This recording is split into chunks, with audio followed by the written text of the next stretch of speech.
Hello everyone, আশা করি সবাই ভালো আছেন। আজকে আমি মেয়োনিজ তৈরি করব আর মেয়োনিজটাই আপনাদের সঙ্গে শেয়ার করব। একটা নর্মাল ডিম, ফ্রিজে ছিল না, নর্মালে ছিল। 1 চামচ চিনি, লাল চিনি, 1 চামচ দুধ, পাউডার দুধ, গোলমরিচ গুঁড়া, অল্প একটু লবণ, তেল অল্প করে। এটা আমি একসঙ্গে ব্লেন্ড করে নিব। আর ব্লেন্ড করার পাশাপাশি আমি অল্প অল্প করে তেল দিয়ে দিব, তাহলে এটা আরো সুন্দর হবে।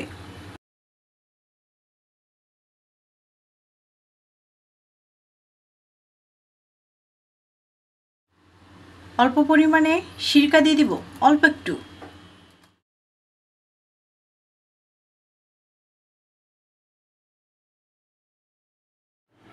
তৈরি হয়ে গেছে আমার মেয়োনিজটা ভালোই হয়েছে।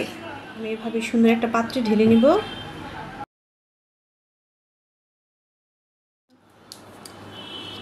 খুব সুন্দর হয়েছে। এটা ফ্রিজে রেখে খাওয়া যাবে অনেক দিন পর্যন্ত। ওকে, ঠিক আছে, ভালো থাকেন, টাটা।